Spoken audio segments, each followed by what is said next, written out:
وبركاته. إن الحمد لله الأكرم الذي خلق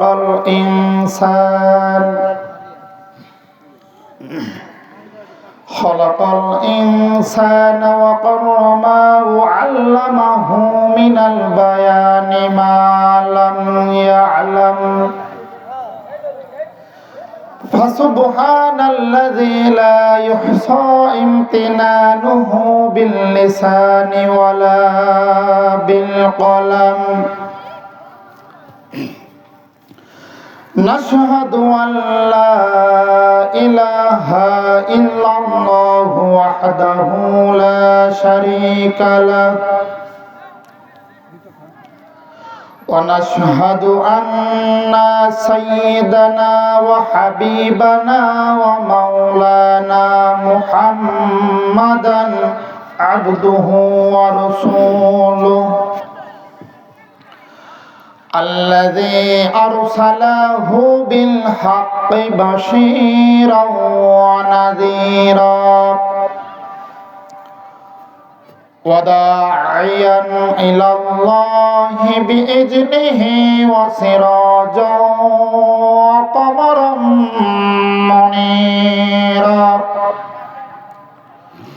فقد قال الله تعالى في كلامه المجيد وفي فرقانه الحميد.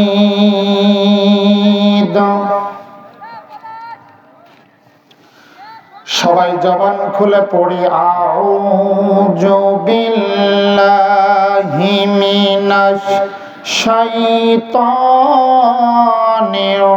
রাজিম।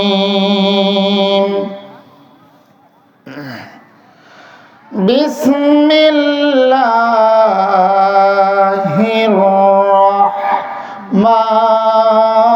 রাহমানির রাহিম।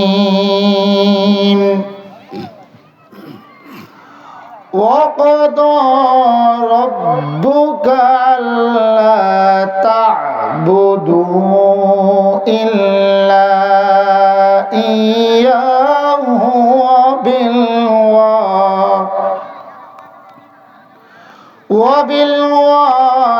وبالوالدين إحسانا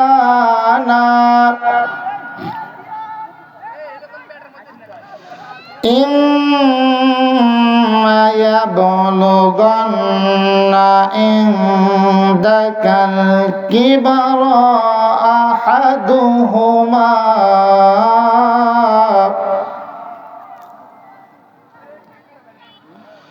أو كلاهما فلا تقل لهما أف ولا تنهرهما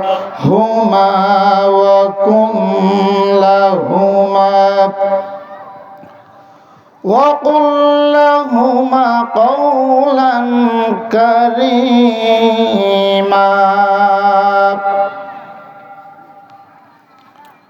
الله أكبر. بسم الله الرحمن الرحيم. إن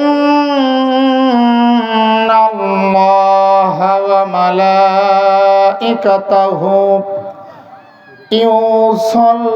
يصلون على النبي يا أيها الذين آمنوا صلوا عليه وسلموا تسليما. اللهم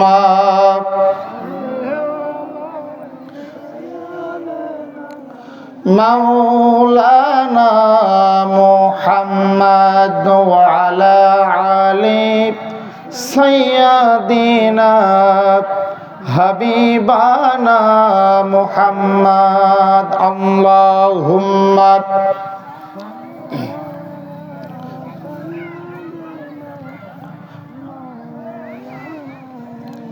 পড়েন ওয়ালা আলি সাইয়্যিদিনা হাবিবানা মুহাম্মদ। হে রাসূল, তুমি যে আমার হৃদয় বাগে বুলবুল, তোমার প্রেমের নিগুড় ছোঁয়ায় তাই তো মোরা ব্যাকুল, হৃদয় বাগে বুলবুল। আল্লাহুম্মা পানি আছে, গরম পানি আছে আঙ্কেল। ওয়ালা আলি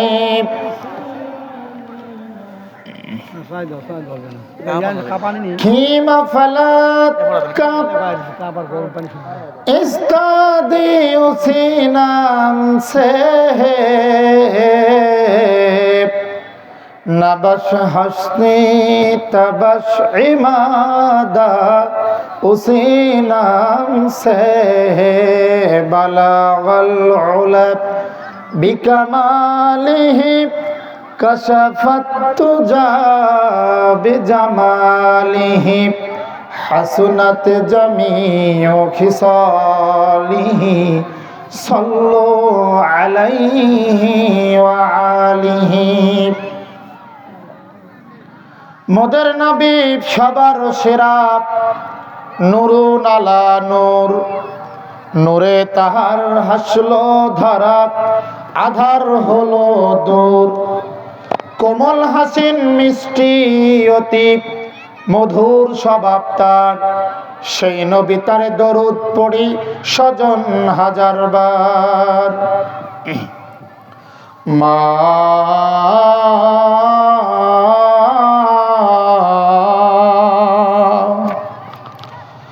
আমায় এতিম করে তুমি কোথায় দিলে রওয়ানা, মা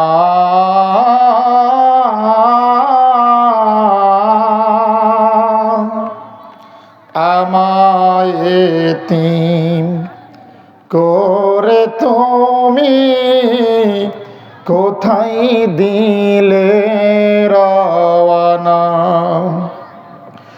এই জীবনে আমি যে তোমায়, এই জীবনে আমি যে তোমায় ভুলতে পারবো না।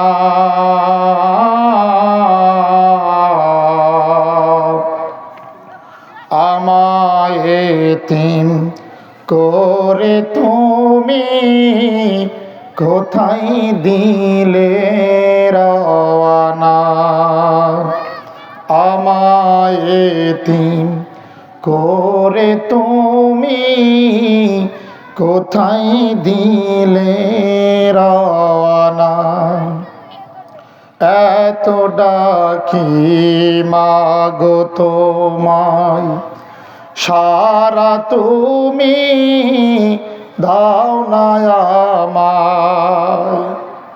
মা বাবা কি কবরে গেছে? মা বাবা যায় নাই, সে মাকে ভালোবেসে।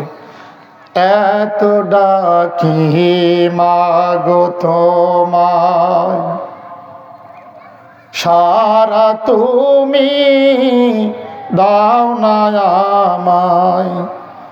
কে দেবে আর তুমি সারা, কে দেবে আর তুমি সারা আমায় সান্ত্বনা।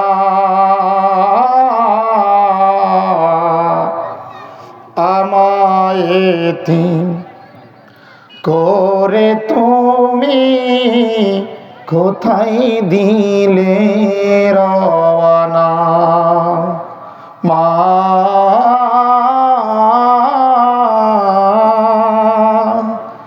আমায় এতিম করে তুমি কোথায় দিলে রওয়ানা।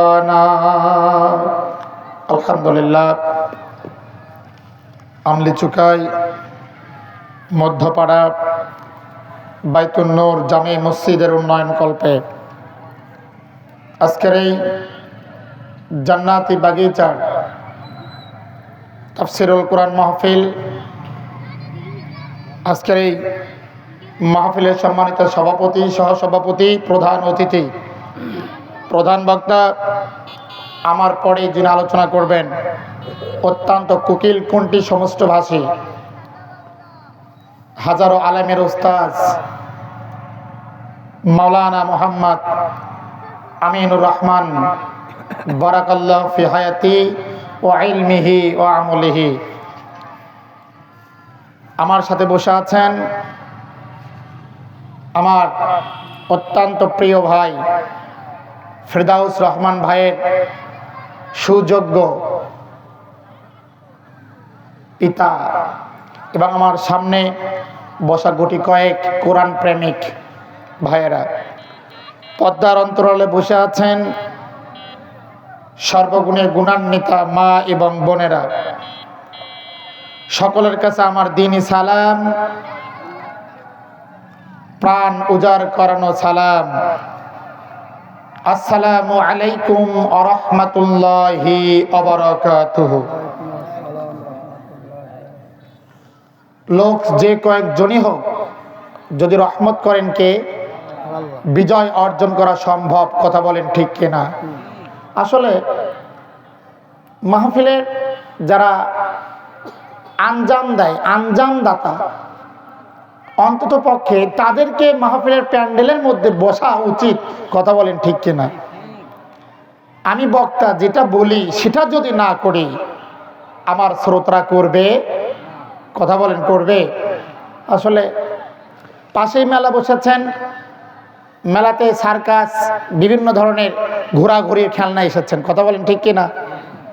আসলে কোরআনের তাফসিরুল কোরআন মাহফিল আগামীতে আরো হবে, কিন্তু সিস্টেমেটিক পরিবর্তন করে কোরআনের তাফসিরুল কোরআন মাহফিল হবে। কথা বলেন ঠিক কিনা?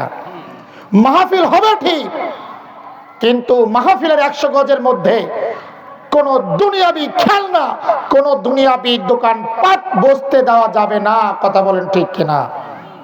যাই হোক, আমাদেরকে মালিক রহমত করেছেন, আমরা এখানে বসতে পেরেছি, এতে খুশি না বেজার? অল্প না বেশি? তাহলে আমার সাথে কণ্ঠের সাথে কণ্ঠের মিল রেখে সকলে পড়ি রব্বানা লাকাল হামদ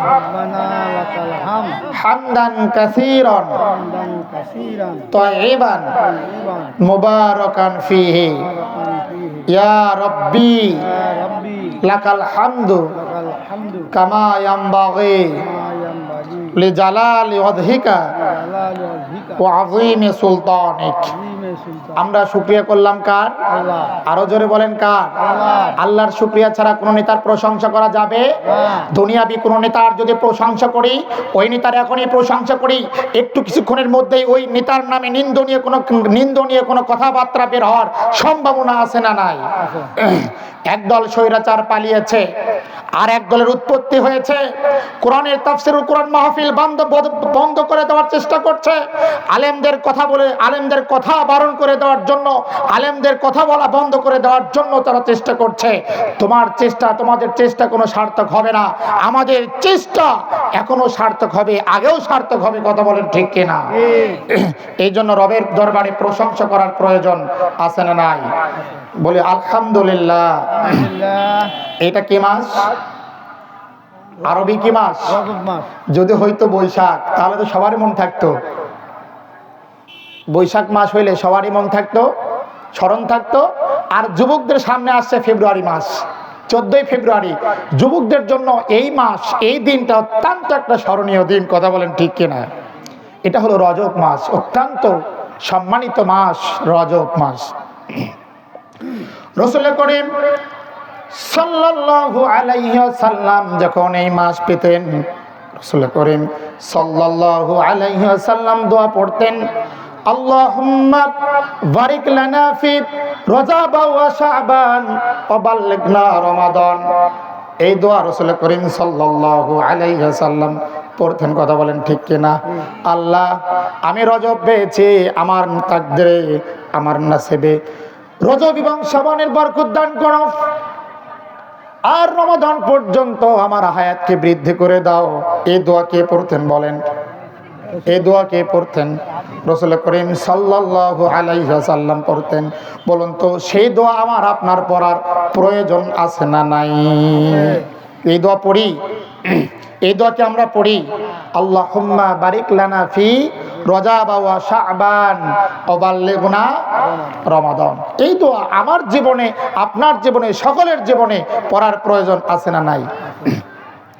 রাসূল করিম সাল্লাল্লাহু আলাইহি ওয়াসাল্লাম কেন রমাদানের জন্য দোয়া করতেন? কারণ রমাদান মাস হলো গুনাহ খাতা মাফের মাস, কথা বলেন ঠিক কিনা? রমাদান মাস হলো তাকওয়া অর্জনের মাস। এই তাকওয়া যদি বান্দার কাছে, এই তাকওয়া যদি আপনার জীবনে আমার জীবনে না থাকে, তাকওয়া যদি কোনো মুমিনের কাছে না থাকে, কোন নেতার কাছে যদি তাকওয়া না থাকে, কোন নেতার অন্তরে যদি তাকওয়া না থাকে, কোন ব্যক্তির অন্তরে যদি তাকওয়া না থাকে, ওই ব্যক্তির নামাজ, ওই ব্যক্তির রোজা, ওই ব্যক্তির হজ, ওই ব্যক্তির দান সাদকা আল্লাহর দরবারে কবুল হবে না। ঠিক কিনা বলেন? সেই মাস আসতে আমাদের মাঝে, সেই মাস আমাদের সামনে আসতেছে, আর মাত্র মাঝে একটি মাস বাকি, তারপরে রমাদান মাস। এই মাস থেকে আমরা সবাই তাকওয়াবান হয়ে যাব, কথা বলেন ঠিক কিনা? এই তাকওয়া এবং কি তাকওয়া আরবি শব্দ, কি শব্দ? বাংলা অর্থ হলো ভয় করা, বেঁচে থাকা। কি করা? তাকওয়া শব্দের অর্থ হলো ভয় করা, বেঁচে থাকা। আমিরুল মুমিনিন উবাই বিন কাফ কে বলেন, উবাই এই তাকওয়া আবার কি আমার একটু বুঝান। এই তাকওয়া যদি না থাকে বান্দার নামাজ কবুল হবে না, বান্দার রোজা কবুল হবে না, বান্দার হজ কবুল হবে না, বান্দার যাকাত কবুল হবে না। তাকওয়াটা একটু বুঝান। উবাই বিন কাফ বলেন, আমিরুল মুমিনিন ওমর, আপনি কি কখনো সংকীর্ণ সরুযুক্ত অত্যন্ত শোচনীয় রাস্তায় পথ চলেছেন নাকি? আমিরুল মুমিনিন ওমর বলেন, আমি তো অত্যন্ত সরুযুক্ত কাঁটাযুক্ত দিয়ে রাস্তা দিয়ে পথ চলেছি। রাতের বেলায় গভীর রজনীতে উঠি, আমি তো অর্ধ পৃথিবীর খলিফা ছিলাম। আমার সাহাবীদের, আমার এলাকার, আমার এরিয়ার মধ্যে সবার দুঃখ দুর্দশা দেখার জন্য রাত্রিতে অত্যন্ত সরুযুক্ত রাস্তা দিয়ে আমি পথ চলেছিলাম। উবাই বিন কাফ বলেন, আমিরুল মুমিনিন ওমর, আপনি যখন ওই সংকীর্ণ সরুযুক্ত রাস্তা দিয়ে যখন পথ চলেছিলেন, ওই কাঁটাযুক্ত রাস্তা দিয়ে যখন হেঁটে হেঁটে যাচ্ছিলেন, তখন আপনার শরীরের জুব্বা মোবারক কেমন ছিল? কথা কি বোঝা যাচ্ছে? আমি কিন্তু বুঝাচ্ছি তাকওয়া কাকে বলে, আমরা কিভাবে রবকে ভয় করব। কথা কি বোঝা যায়? বুঝতে হবে, বুঝতে হবে। আমিরুল মুমিনিন ওমর বলেন, উবাই বিন কাফ, যখন আমি ওই কাঁটাযুক্ত রাস্তা দিয়ে হেঁটে হেঁটে যাচ্ছিলাম, পথ যখন চলতেছিলাম, তখন আমি আমার ওই জুব্বা মোবারক দেহের সাথে আটোসাটো করে গুটিসুটি করে আমি পথ চলতাম। উবাই বিন কাফ বলেন, কেন আপনি পথ চলতেন? আমিরুল মুমিনিন ওমর বলেন, যদি আমি ওই কাঁটাযুক্ত রাস্তা দিয়ে জোরে জোরে যাই, কাঁটার সাথে আমার জুব্বা মোবারক লেগে যাবে, আমার এই কাঁটার সাথে জুব্বা মোবারক লেগে গিয়ে জুব্বা ছিঁড়ে যেতে পারে, আমার শরীরে আঘাত হানতে পারে। কথা বলেন ঠিক কিনা?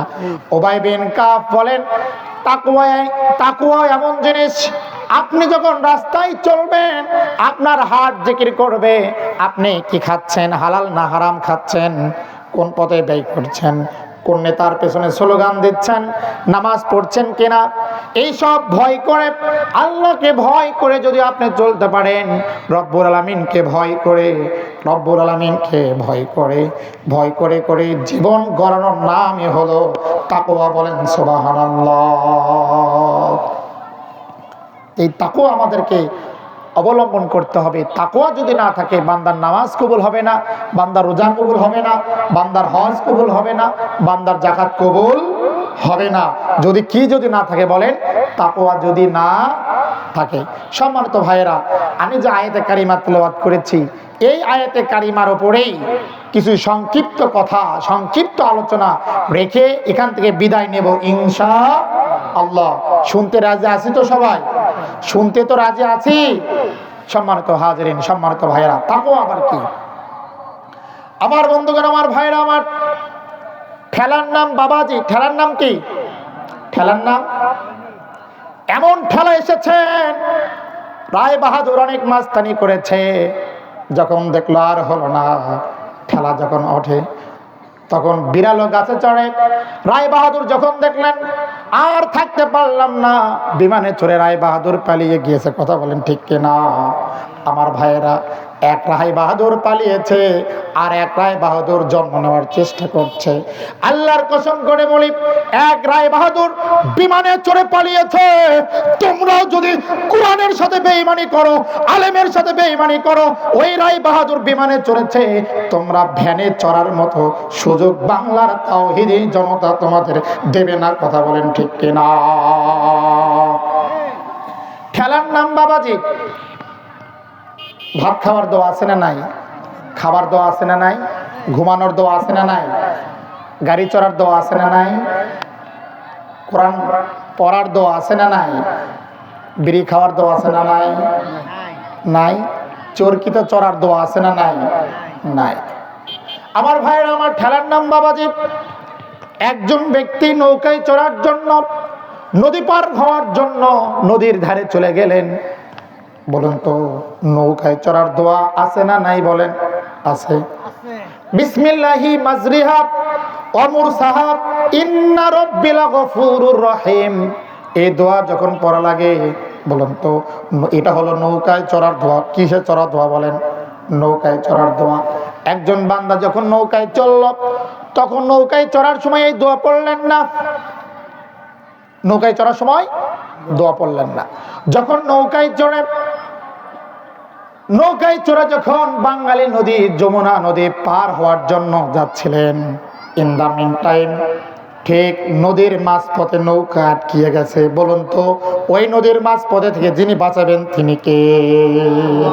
আল্লাহ। নৌকা যখন আটকে গেল, ডান দিকেও যায় না, বামেও যায় না, তখন সমস্ত লোকগুলো বলতেছে, আল্লাহ বাঁচাও, আল্লাহ বাঁচাও, আল্লাহ বাঁচাও, আল্লাহ বাঁচাও। ঠিক নৌকায় চড়ার সময় দোয়া পড়লেন না। যখন নদীর মাঝপথে নৌকা আটকে গেল, তখন আল্লাহ বাঁচাও, আল্লাহ বাঁচাও। ঠিক কিনা বলেন? আমার ভাইয়েরা, আমার ঠেলার নাম বাবাজি। ঠেলার নাম কি?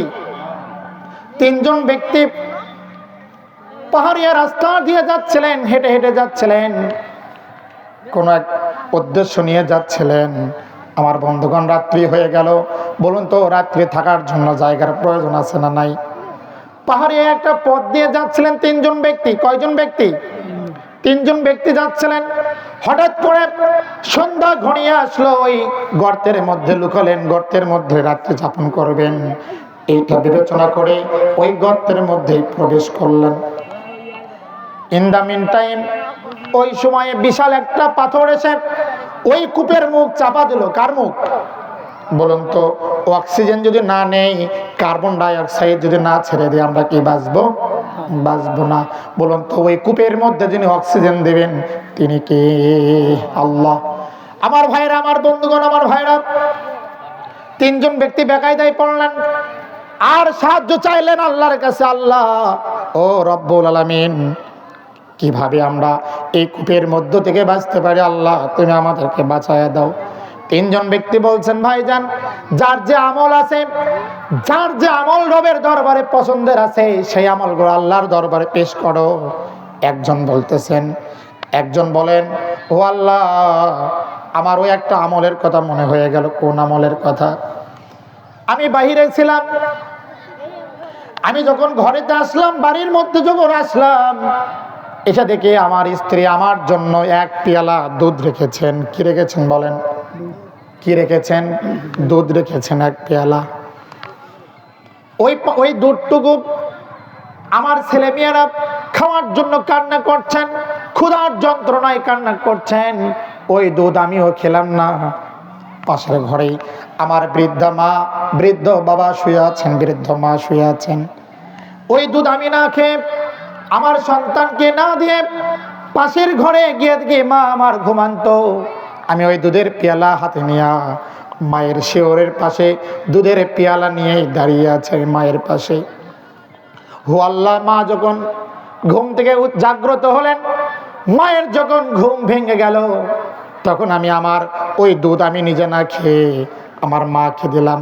আল্লাহ, মায়ের এই ভালোবাসার কারণে যদি আপনার দরবারে আমল যদি কবুল হয়, আল্লাহ এই কূপের মধ্য থেকে তুমি আল্লাহ আমারে বাঁচায় দাও।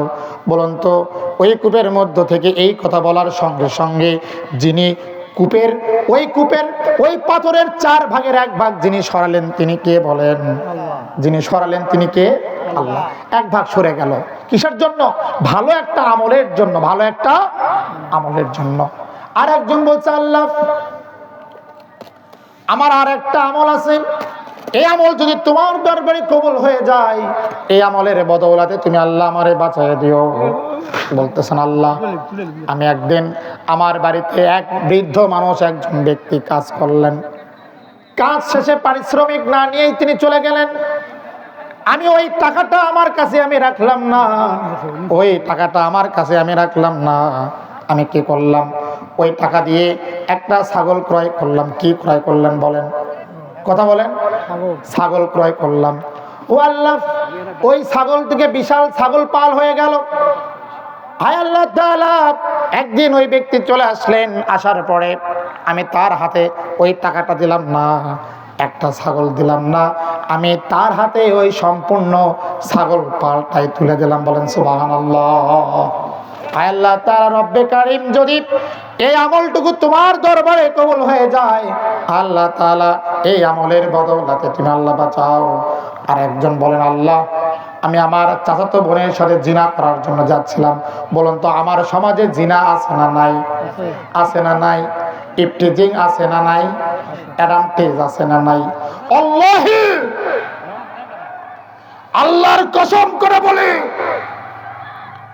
স্বৈরাচারের আমলে জিনা ছিল। বাংলার মুসলমান সঠিক সিদ্ধান্ত নাও, ওই রকম স্বৈরাচারকে আগামীতে আবারও যদি স্থান দাও, তোমার নিজের মেয়েও ছাড় পাবে না। কথা বলেন ঠিক কিনা? আর যদি সংসদে আলেম শ্রেণীর লোকজন জায়গা পায়, একজন জিনা করলে তাকে পাথর মেরে বাইতুল মুকাররম মসজিদের সামনেই শেষ করে দেবে। কথা বলেন ঠিক কিনা? সময় এসেছে এবার সঠিক সিদ্ধান্ত নিবা। আমার ভাইরা আমার, তিনি বললেন, আল্লাহ আমি আমার চাচাতো বোনের সাথে জিনা করার জন্য যাচ্ছিলাম। হঠাৎ করে আমি যখন আমার চাচাতো বোনের 2 ইউরোর মধ্যবর্তী জায়গায় যখন গেলাম, আমার চাচাতো বোনের চোখ থেকে ঝরঝর করে পানি পড়ে। আমি বললাম, বোন তোমার কি হয়েছে? বলে, ভাই আমি তো শুধু জিনা করার জন্য আসি নাই, বরং এই ঘরের মধ্যে আমি আর তুমি শুধু নয়, আমার আল্লাহ ঠিকই দেখছেন, আমি যদি জিনা করি আমার আল্লাহ রব্বুল আলামিন আমারে মাফ করবেন না। মাফ করবেন না। তার চাচাতো ভাই জিনা করলেন না, রবের ভয়ে তাকওয়ার ভয়ে জিনা না করে চলে গেলেন। আল্লাহকে বললেন, আল্লাহ আপনাকে ভয় করার কারণে আমি জিনা করি নাই, আপনাকে ভয় করার কারণে আমি জিনা থেকে সরেছিলাম। এই আমল যদি আপনার দরবারে কবুল হয়ে যায়, হে রব্বুল আলামিন এই কূপের মধ্য থেকে আমাদেরকে বাঁচায় দাও। 3 জন ব্যক্তি যখন এই 3টা আকুতি মিনতি রবের দরবারে প্রকাশ করলেন, বলার সঙ্গে সঙ্গে 3 জন ব্যক্তি রবের কাছে দোয়া করার সাথে সাথেই, ফরিয়াদ করার সাথে সাথেই রব্বুল আলামিন পাথরের মুখটা, কূপের মুখটা উন্মুক্ত করে দিলেন। বলেন সুবহানাল্লাহ। আল্লাহ বাঁচাবেন, আল্লাহর পক্ষে থাকবেন, একটু হতাশা হবেন, বিজয় পরীক্ষা হবে আপনাদের জন্য, জানের দ্বারা মালের দ্বারা ক্ষয়ক্ষতি এগুলো আপনার পরীক্ষা হবে, কিন্তু দিন শেষে বিজয় দেবেন তিনি কে? আরো জোরে বলেন, তিনি কে? আল্লাহ। আমার ভাইরা আমার, আমি কমন একটা আয়াত তেলাওয়াত করেছি, সূরা বনী ইসরাইল। কোন সূরা? সূরা বনী ইসরাইল। আল্লাহ রাব্বুল আলামিন বলেন, ওয়াকাদা রাব্বুকা আল্লা তা'বুদু ইল্লা ইয়াহু ওয়া বিল ওয়ালিদাইনি ইহসানা। জোরে বলুন আল্লাহু আকবার।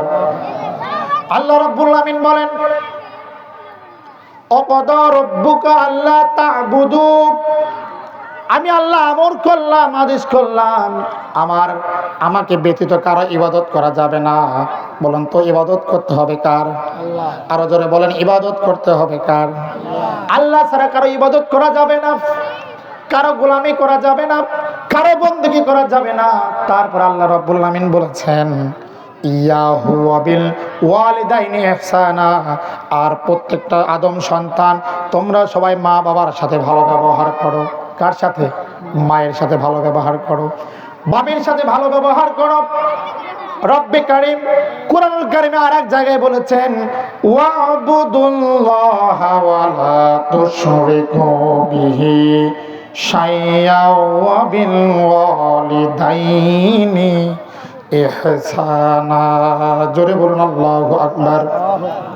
আল্লাহ রাব্বুল আমিন বলেন ওয়া'বুদুল্লাহ, তোমরা আমার ইবাদত করো, লা তুশরিকু বিহি, তোমরা শিরক করো না। কি করো না বলেন?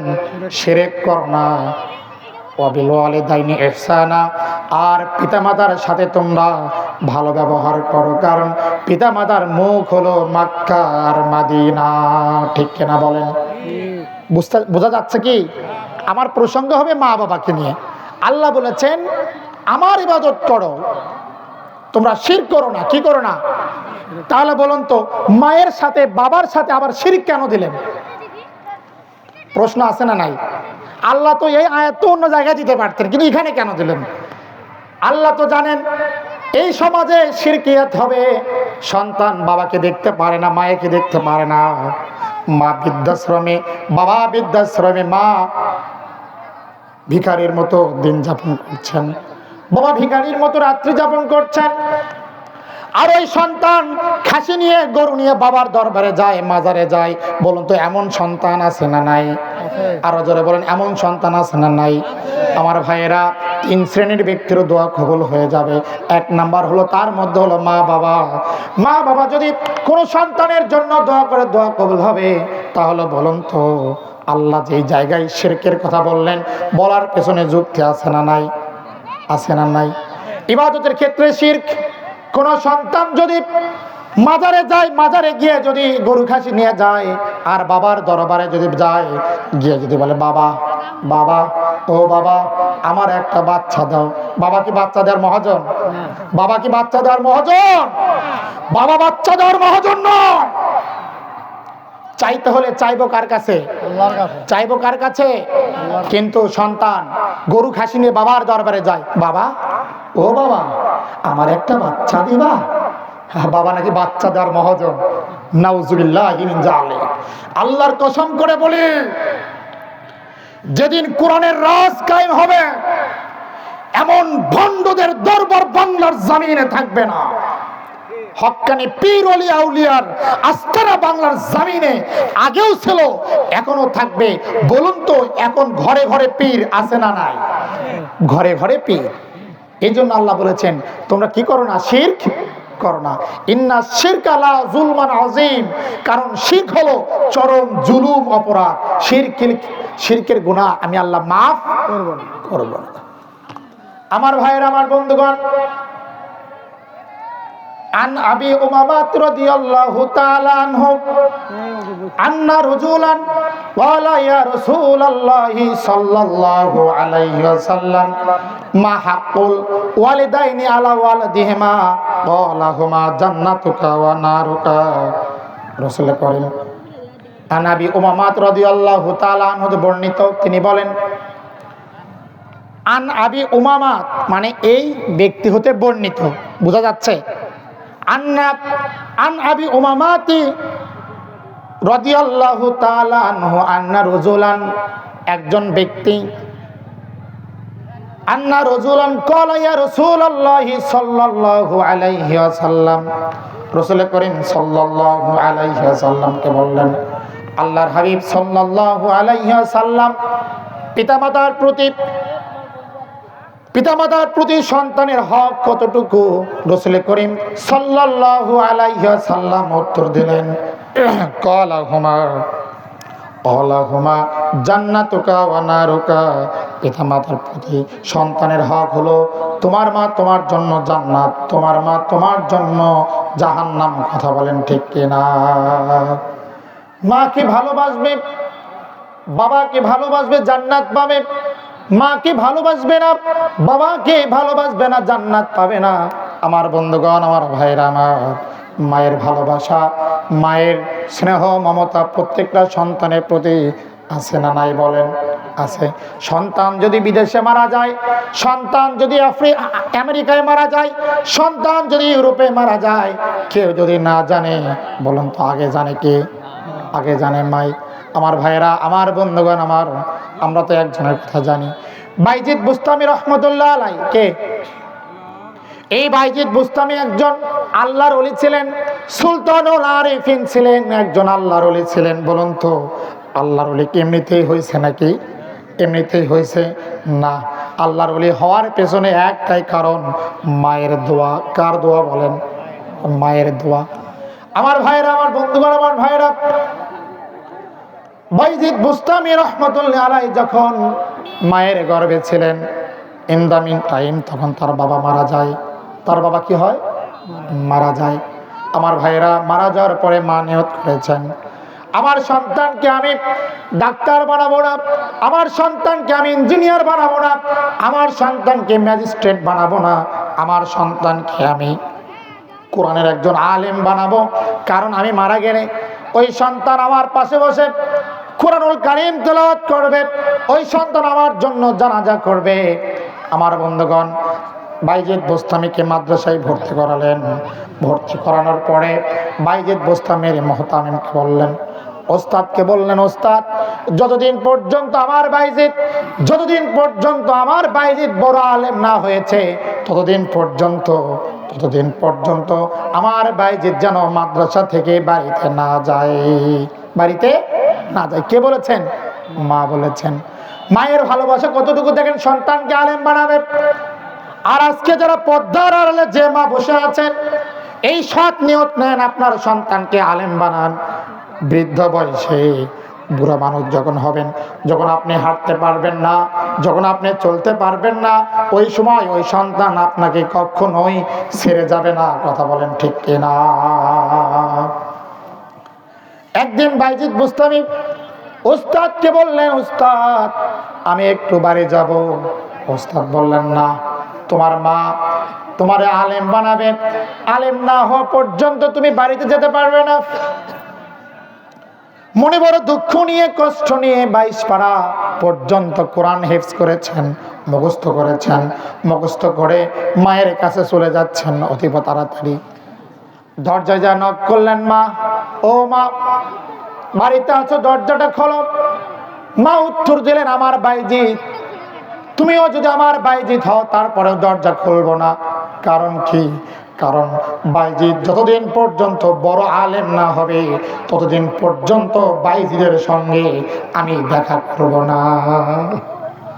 মনে করে কষ্ট নিয়ে বাইজিদ চলে আসলেন, জগৎ বিখ্যাত আলেম হলেন। একদিন বাইজিদের মা অসুস্থ হলেন। মায়ের শেওরের পাশে দাঁড়িয়ে মা পানি খেতে চাইলেন। ঘরের মধ্যে পানি নাই, ঘরের চারিধারে, বাড়ির চারিধারে পানি নাই। পানি আনার জন্য দূরে চলে গেলেন। অনেক দূর থেকে পানি সংগ্রহ করলেন বাইজিদ। ওই পানিটুকু নিয়ে এসে ঘরের মধ্যে দেখেন মা ঘুমান্ত অবস্থায় ঘুমিয়ে গেছেন, মা জাগ্রত নাই। বাইজিদ নিজে ঘুমালেন না, না ঘুমে ওই পানি হাতে নিয়ে দাঁড়িয়ে থাকলেন। মায়ের ঘুম ভাঙলো গভীর রাত্রিতে। মায়ের যখন ঘুম ভাঙলো, ভাঙার পরে বললেন, ও বাবা বাইজিদ, আমি তো অনেক সময় পানি খেতে চেয়েছিলাম, এখন থেকে সময়ের ব্যবধান অনেক। ও বাইজিদ, তুমি এখনো ঘুমাও নাই? বললেন, না মা, আমি তো ঘুমাই নাই। তুমি পানি খেতে চেয়েছো, আর আমি যদি পানি নিয়ে এসে যদি আমি ঘুমিয়ে যাই, আর যদি তুমি জাগ্রত হওয়ার পরে দেখো আমি তোমার বাইজিদ ঘুমিয়ে পড়েছি, তোমার কষ্ট হবে, তোমার তো অনেক কষ্ট হবে, দুঃখ হবে। তুমি যাতে কষ্ট না পাও, এই জন্য পানি নিয়ে আমি তোমার শেওরের পাশে দাঁড়িয়ে আছি। বাইজিদের মা বাইজিদের কাছে বাইজিদের জন্য দোয়া করলেন, আল্লাহ আমার বাইজিদকে তুমি সুলতানুল আরিফিন জগৎ বিখ্যাত একজন আলেম বানায়া দাও। সুবহানাল্লাহ বলেন। মা দোয়া করলেন। এই দোয়া করার সঙ্গে সঙ্গে আমার রব্বে কারীম মায়ের দোয়া কবুল করে নিয়েছেন, ঠিক কিনা? মায়ের জন্য সন্তানের দোয়া, সন্তানের জন্য মায়ের দোয়া কবুল হয়ে যাবে, 100% মিস হবে না। আপনি হুদাই কেন বাবার দরবারে যাবেন, এ পীর ও পীরকে বলবেন আপনার মাকে ভালোভাবে সেবা করেন, যত্ন করেন, মায়ের তাজিম করেন। মা যদি খুশি হয়ে রবের দরবারে দোয়া করে, মা যদি আপনার আদর স্নেহতে যদি মুগ্ধ হয়ে যায়, আল্লাহর কাছে যা যা চাবে আমার আল্লাহ রব্বুল আলামিন মায়ের দোয়ার কারণে আপনার সব আশা মেটাইয়া দেবেন। সুবহানাল্লাহ বলবেন না? আমার বন্ধুগণ, আমার ভাইরা, আমার রাসূল করিম সাল্লাল্লাহু আলাইহি ওয়াসাল্লাম মাকে কেমন ভালোবাসতেন, বাবাকে কেমন ভালোবাসতেন। একদিন রাসূল করিম সাল্লাল্লাহু আলাইহি ওয়াসাল্লাম মসজিদে নববীতে বসে সাহাবীদেরকে নিয়ে গল্প গুজব করছেন, দর্স করছেন, আলোচনা করছেন, কোরআন তেলাওয়াত করছেন। ইন দা মিন টাইম শীতের সময় ওই দিক দিয়ে একজন বুড়িমা হেঁটে হেঁটে যাচ্ছিলেন। এইটা যখন রাসূল করিম সাল্লাল্লাহু আলাইহি ওয়াসাল্লাম দেখলেন, দেখার পরে রাসূল করিম সাল্লাল্লাহু আলাইহি ওয়াসাল্লাম দ্রুত কাছে গেলেন, কাছে গিয়ে নিজের চাদরখানাকে বৃদ্ধার গায়ে জড়ায়া ধরলেন, গড়া জড়ায়া দিলেন, বৃদ্ধার গায়ে জড়ায়া দিলেন। সাহাবারা বললেন, ইয়া রাসূলুল্লাহ, ইয়া হাবিবাল্লাহ, একজন বৃদ্ধার জন্য আপনার এত ভালোবাসা, একজন বৃদ্ধার জন্য আপনার এত মহব্বত কেমনে হলো? তখন রাসূল করিম সাল্লাল্লাহু আলাইহি ওয়াসাল্লাম বলেন, ও আমার সাহাবীরা, ও আমার সাথীরা, তোমরা সবাই শোনো, কারণ এই বৃদ্ধা আর কেউ নয়, ইনি হলেন আমার দুধমা হযরতে হালিমাতুস সাদিয়া। মায়ের এত ভালোবাসা, মায়ের এত টান। একদিন রাসূল করিম সাল্লাল্লাহু আলাইহি ওয়াসাল্লাম সাহাবীদেরকে বললেন, ও আমার সাহাবীরা, কোন সন্তান যদি পিতামাতার দিকে নেক নজরে তাকায়, পিতামাতার দিকে যদি অত্যন্ত সম্মান সূচক চোখ দিয়ে যদি তাকায়, একবার তাকাবে আল্লাহ ওই সন্তানের আমলনামায় একটা হজে মাবরুর, কবুল হজের সওয়াব ওই সন্তানের আমলনামায় লিখে দেবেন। হঠাৎ করে একজন সাহাবী বললেন, ইয়া রাসূলুল্লাহ, ইয়া হাবিবাল্লাহ, কোন সন্তান যদি দৈনিক 100 বার যদি মায়ের দিকে, বাবার দিকে যদি নেক নজরে তাকায়, তাহলে কি হবে? রাসূল করিম সাল্লাল্লাহু আলাইহি ওয়াসাল্লাম বলেন, দৈনিক 100 বার যদি তাকায়, 100 বার তাকানোর কারণে আল্লাহ 100 বার ওই সব ওই বান্দার আমলনামায় লিখে দেবেন। বলেন সুবহানাল্লাহ। সন্তান, হতভাগা সন্তান, পুরা কপাল সন্তান, বইয়ের বুদ্ধি শুনে ভিন্ন হয়ে যায়, বাবা মাকে ছেড়ে দেয়, এমন সন্তান আছে না নাই? এমন সন্তান আছে না নয়? হতভাগা সন্তান। আমাদের পিতামাতার জন্য দোয়া করতে হবে। দোয়া আছে না নাই? কে শেখায় দিয়েছেন? আল্লাহ। রব্বির হামহুমা কামা রব্বায়ানি সগীরা। বলুন তো, সন্তানের দায়িত্ব হলো প্রত্যেকটা পিতামাতার জন্য দোয়া করা। কি করা বলেন? দোয়া করা। প্রত্যেকটা পিতামাতার জন্য দোয়া করা। আল্লাহ, হায় আল্লাহ তাআলা, পিতামাতা আমাকে যেভাবে দুনিয়াতে লালন পালন করেছে, আল্লাহ তাআলা স্নেহ দিয়েছেন, ভালোবাসা দিয়েছেন, আল্লাহ তারা তো ইহকাল থেকে পরকালে চলে গিয়েছেন, মেহেরবানি করে আল্লাহ ওই কবরের মধ্যে তুমি তাদেরকে সেইভাবে লালন পালন করো। ঠিক কিনা বলেন? কোন সন্তান যদি পিতামাতার জন্য দোয়া করে, আর দোয়ার আগে যদি ইসমে আজম পাঠ করে, কি করে বলেন? ইসমে আজম, আল্লাহুম্মা ইন্না আসআলুকা বিআন্না লাকাল হামদা লা ইলাহা ইল্লা আনতা ওয়াহদা লাকা লা শারীকা লাকাল মান্নান ইয়া বাদিআস সামাওয়াতি ওয়াল আরদ ইয়া জাল জালালি ওয়াল ইকরাম ইয়া হাইয়্যু ইয়া কাইয়্যুম। এটার নাম কি বলেন? ইসমে আজম। এটার নাম কি? ইসমে আজম। কোন সন্তান যদি পিতামাতার জন্য দোয়া করে, আর দোয়ার আগে যদি ইসমে আজম পাঠ করে রব্বুল আলামিনের কাছে, রব্বে কারিমের কাছে দোয়া করে, বান্দার ইসমে আজম পাঠ করার কারণে যা যা চাবে আল্লাহ ওই বান্দার চাওয়াকে রব্বুল আলামিন পাওয়া করে দিবেন। বলেন সুবহানাল্লাহ। মা বাবার প্রতি আল্লাহ কেমন তাগিদ করেছেন,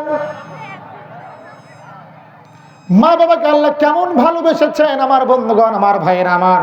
আল্লাহ রব্বুল আলামিন কুরআনুল কারীমে বলেছেন, রব্বে কারীম আপনি যদি নামাজ না পড়েন, আপনি নামাজ পড়লেন না, রোজা করলেন না, হজ করলেন না, যাকাত আপনি দিলেন না, আপনার শাস্তি দুনিয়াতে হবে না। কিন্তু আপনি যদি পিতামাতার সাথে বেঈমানি করেন, পিতামাতার সাথে যদি নাফরমানি করেন, আল্লাহি আল্লাহর কসম, আল্লাহি তাল্লাহি আল্লাহর কসম করে বলি, আল্লাহর নবী বলেছেন ওই সন্তানের শাস্তি, পিতামাতার সাথে অবাধ্য হওয়ার কারণে ওই সন্তানের শাস্তি আল্লাহ দুনিয়াতেই দিয়ে দিবেন। ঠিক কিনা বলেন?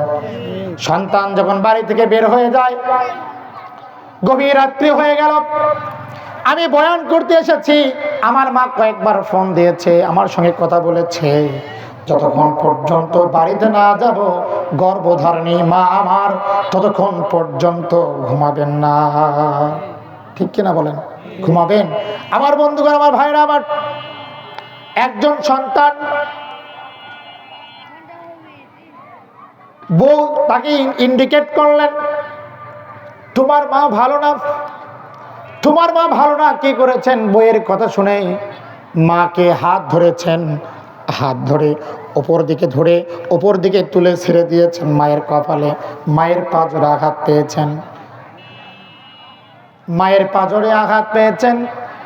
মা তখনও বদদোয়া করেন নাই, অত্যন্ত কষ্ট করে তার সন্তানের জন্য দোয়া করেছেন, খুবই রাগান্বিত হয়ে। রব্বে কারীম আল্লাহ, যেই সন্তান আমাকে এত কষ্ট দিল, রব্বুল আলামিন এই শাস্তি ও যেন দুনিয়াতেই পায়।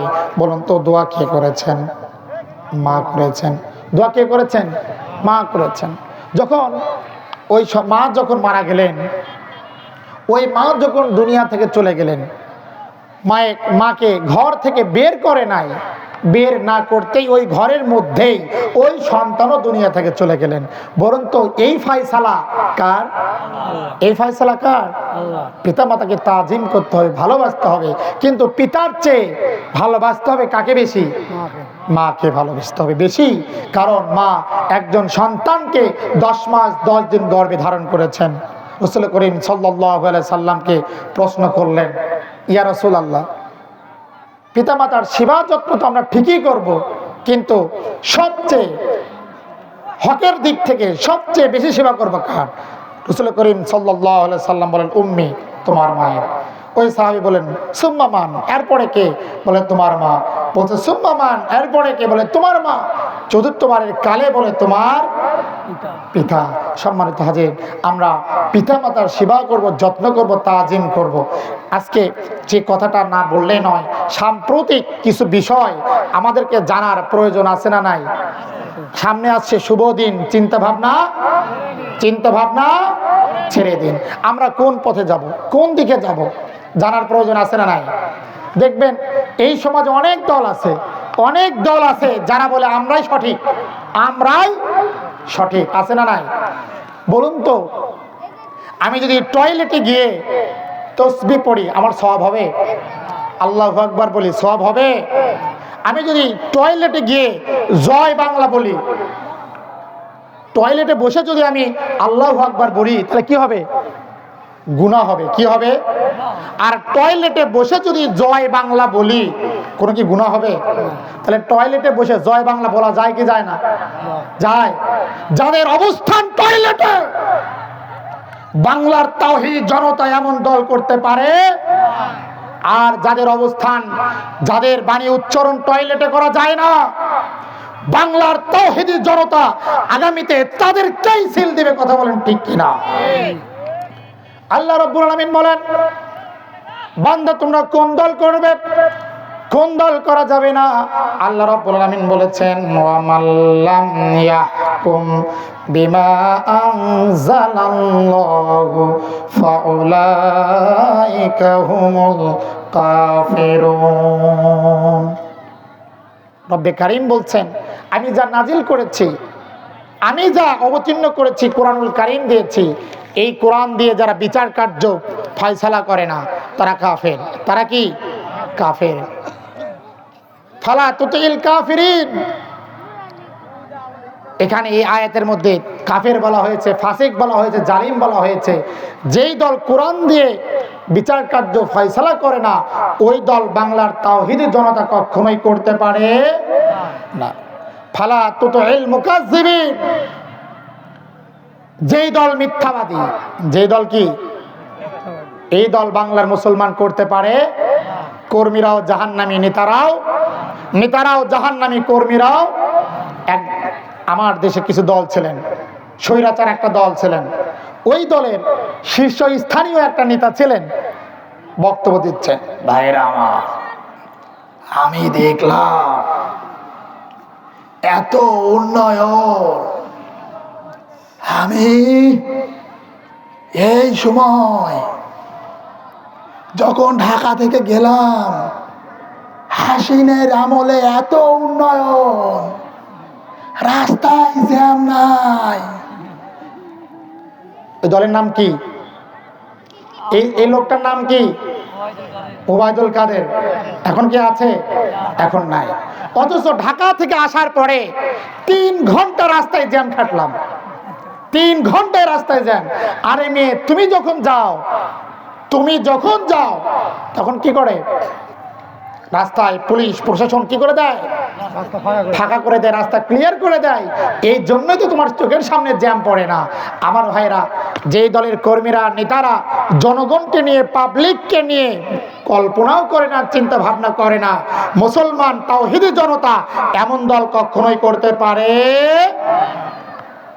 সম্মানিত ভাইরা আমার, আব্দুল্লাহ ইবনে ওমর রাদিয়াল্লাহু তাআলা আনহু হতে বর্ণিত, তিনি বলেন, রাসূল করিম সাল্লাল্লাহু আলাইহি ওয়াসাল্লাম একদিন আমাদের নিকটে আসলেন, এসে বলতেছেন, মুহাজিরগণ, তোমরা তো 5টি পরীক্ষার সম্মুখীন হবে। কয়টি পরীক্ষার বলেন? কয়টি পরীক্ষার? শুনতে রাজি আছেন তো সবাই? 5টি পরীক্ষার সম্মুখীন হবে। এই জন্য আমরা তোমার আল্লাহর কাছে দোয়া করি যাতে করে 5টি পরীক্ষার সম্মুখীন না হয়ে যাও। 1 নাম্বার হলো, যেই সমাজে অন্যায় বেড়ে যাবে, যেই সমাজে অশ্লীলতা বেড়ে যাবে, যেই সমাজে বেহাপনা বেড়ে যাবে, যেই সমাজে মন্দ কাজ বেড়ে যাবে, ওই সমাজে আল্লাহ রাব্বুল আলামিন অচেনা রোগ দেবেন। যেই রোগগুলো বাংলার, যেই রোগগুলো কখনো মানুষ চোখে দেখতে পারে নাই। যখন অন্যায় বেড়ে যাবে, অশ্লীলতা বেড়ে যাবে, বেহাপনা বেড়ে যাবে, মন্দ কাজ বেড়ে যাবে, তখন আল্লাহ কি করবেন? অচেনা রোগ দেবেন। কি রোগ দেবেন?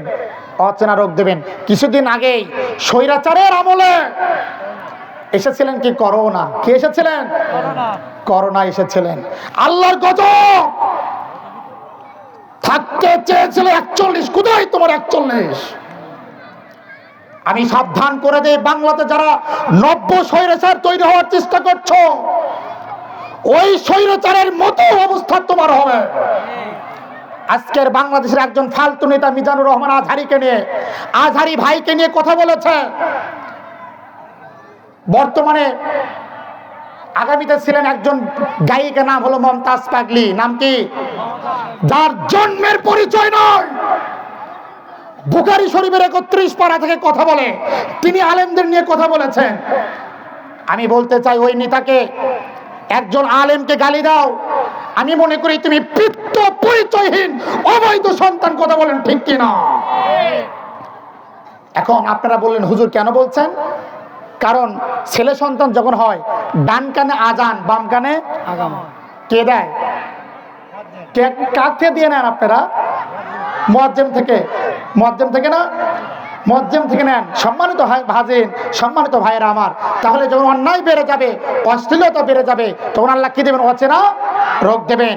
আল্লাহর কসম করে বলি, নায়ক নায়িকারা জেলখানায় থাকেনি, আর যারা কোরআনের খাদেম তারাই জেলখানায় বন্দী ছিলেন। কথা বলেন ঠিক কিনা?